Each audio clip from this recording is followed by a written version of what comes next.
जय श्री हरि। आज से आरंभ करते हैं कार्तिक महात्म्य की श्रृंखला। स्कंद पुराण और पद्म पुराण के अनुसार कार्तिक माह की जो महिमा बताई गई है, इस श्रृंखला में प्रतिदिन उस महात्म्य का श्रवण करेंगे। आरंभ करते हैं स्कंद पुराण के अनुसार कार्तिक मास की श्रेष्ठता और उसमें करने योग्य स्नान, दान, भगवत पूजन आदि धर्मों का महत्व सुनकर। नारायणं नमस्कृत्य नरं चैव नरोत्तमं देवीं सरस्वतीं चैव ततो जयमुदीरयेत्।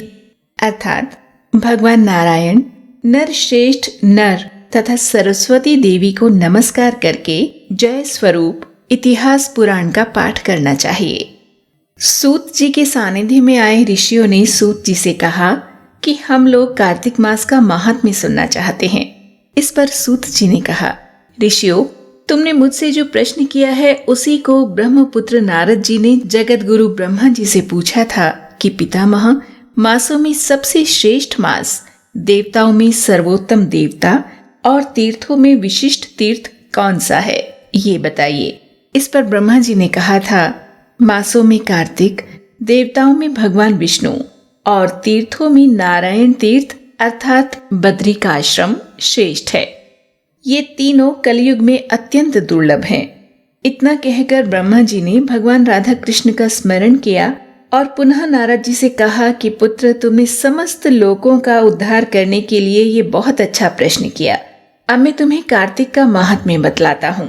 कार्तिक मास भगवान विष्णु को सदा ही प्रिय है। कार्तिक में भगवान विष्णु के उद्देश्य से जो कुछ पुण्य किया जाता है उसका नाश में नहीं देखता। नारद, ये मनुष्य योनि दुर्लभ है।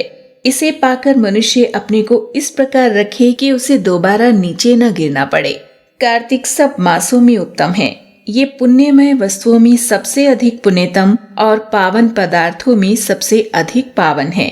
इस महीने में 3300 देवता मनुष्य के सन्निकट हो जाते हैं और इसमें किए हुए स्नान, भोजन, व्रत, तिल, धेनु, सुवर्ण, रजत, भूमि, वस्त्र आदि के दानों को विधि पूर्वक ग्रहण करते हैं।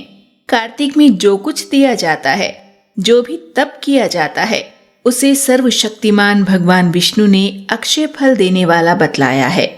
भगवान विष्णु के उद्देश्य से मनुष्य कार्तिक में जो कुछ दान देता है उसे वह अक्षय रूप में प्राप्त करता है। उस समय अन्नदान का महत्व अधिक है। उससे पापों का सर्वथा नाश हो जाता है। जो कार्तिक मास प्राप्त हुआ देख पराये अन्न को सर्वथा त्याग देता है, वह अतिकृच्छ यज्ञ का फल प्राप्त करता है। कार्तिक मास के समान कोई मास नहीं, सत्य युग के सामने कोई युग नहीं, वेदों के समान कोई शास्त्र नहीं और गंगा जी के समान दूसरा कोई तीर्थ नहीं है। इसके लिए स्कंद पुराण में श्लोक आता है, न कार्तिक समो मासो न कृतेन समम युगम न वेद सदर्शम शास्त्रम न तीर्थम गंगया समम। इसी प्रकार अन्नदान के सदर्श दूसरा कोई दान नहीं है। दान करने वाले पुरुषों के लिए न्यायोपार्जित द्रव्य के दान का सुअवसर दुर्लभ है। उसका भी तीर्थ में दान किया जाना तो और भी दुर्लभ है।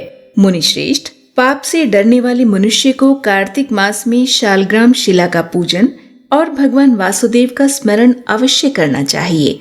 दान आदि करने में असमर्थ मनुष्य प्रतिदिन प्रसन्नता पूर्वक नियम से भगवान नामों का स्मरण करे। कार्तिक में भगवान विष्णु की प्रसन्नता के लिए विष्णु मंदिर अथवा शिव मंदिर में रात को जागरण करे। शिव और विष्णु के मंदिर न हो तो किसी भी देवता के मंदिर में जागरण करे। यदि दुर्गम वन में स्थित हो या विपत्ति में पड़ा हो तो पीपल के वृक्ष की जड़ में अथवा तुलसी के वनों में जागरण करे।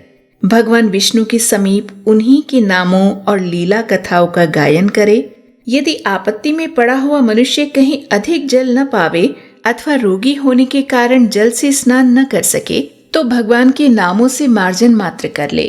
व्रत में स्थित हुआ पुरुष यदि उद्यापन की विधि करने में असमर्थ हो तो व्रत की समाप्ति के बाद उसकी पूर्णता के लिए केवल ब्राह्मणों को भोजन करावे।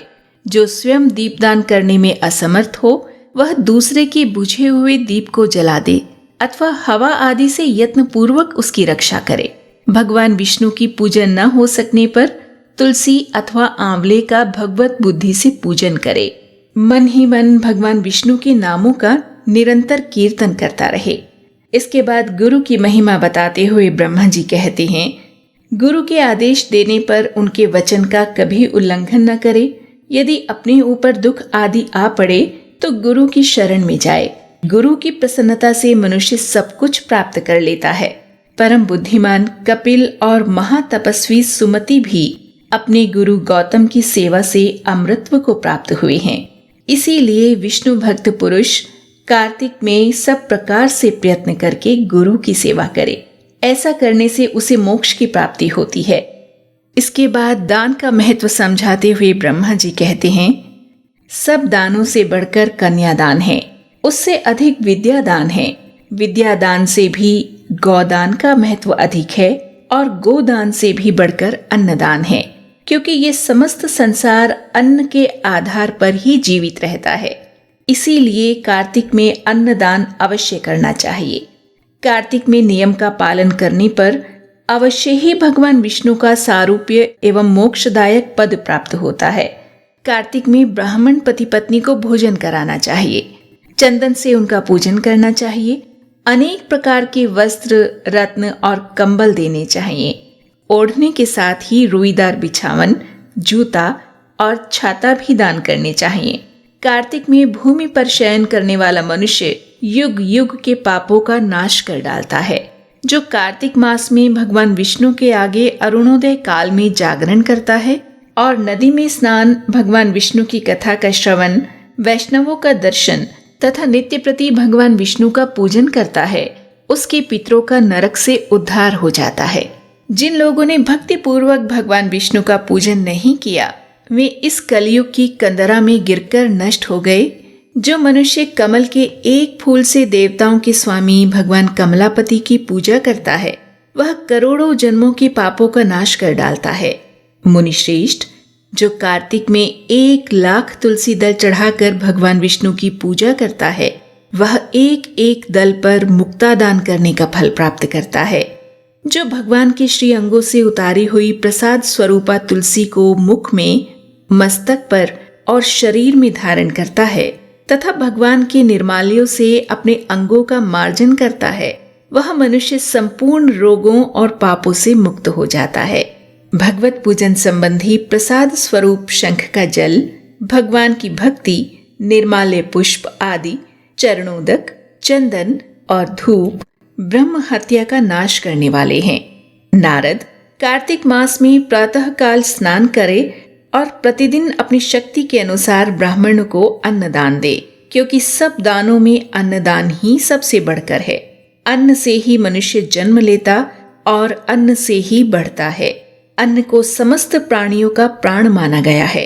अन्नदान करने वाला पुरुष संसार में सब कुछ देने वाला और संपूर्ण यज्ञों का अनुष्ठान करने वाला है। पूर्व काल में सत्यकेतु ब्राह्मण ने केवल अन्नदान से सब पुण्यों का फल पाकर परम दुर्लभ मोक्ष को भी प्राप्त कर लिया था। और इस तरह दान की महिमा बताने के बाद ब्रह्मा जी ने नारद जी को भगवान नाम जप की महिमा बताई। ब्रह्मा जी कहते हैं, कार्तिक मास में अनेक प्रकार के दान देकर भी यदि मनुष्य भगवान का चिंतन नहीं करता तो वे दान उसे कभी पवित्र नहीं करते। भगवान नाम स्मरण की महिमा का वर्णन मैं भी नहीं कर सकता।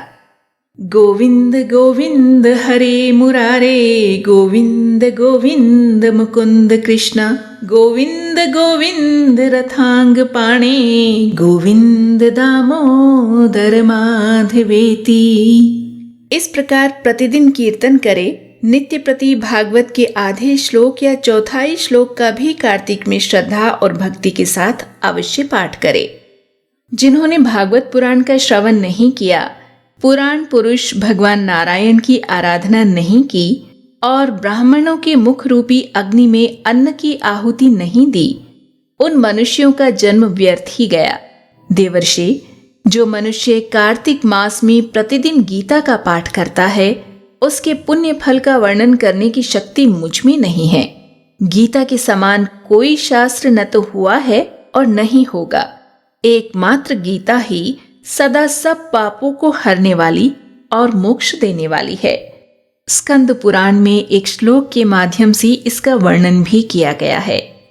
ये श्लोक है, कार्तिके मासी विपेन्द्र यस्तु गीतां पठे नरः तस्य पुण्य फलं वक्तुं मम शक्तिर्न विद्यते गीतायास्तु समं शास्त्रं न भूतं न भविष्यति सर्वपाप हरा नित्यं गीतैका मोक्षदायिनी। गीता के एक अध्याय का पाठ करने से मनुष्य घोर नरक से मुक्त हो जाते हैं, जैसे जड़ ब्राह्मण मुक्त हो गया था। 7 समुद्रों तक की पृथ्वी का दान करने से जो फल प्राप्त होता है, शालग्राम शिला के दान करने से मनुष्य उसी फल को पा लेता है। अतः कार्तिक मास में स्नान तथा दान पूर्वक शालग्राम शिला का दान अवश्य करना चाहिए। तो ये तो था स्कंद पुराण के अनुसार कार्तिक मास की श्रेष्ठता, उसमें करने योग्य स्नान, दान, भगवत पूजन आदि धर्मों का महत्व। इसी श्रृंखला में कल फिर आपसे भेंट होगी। जय श्री हरि, जय लक्ष्मी माता, जय माँ तुलसी, राधे राधे।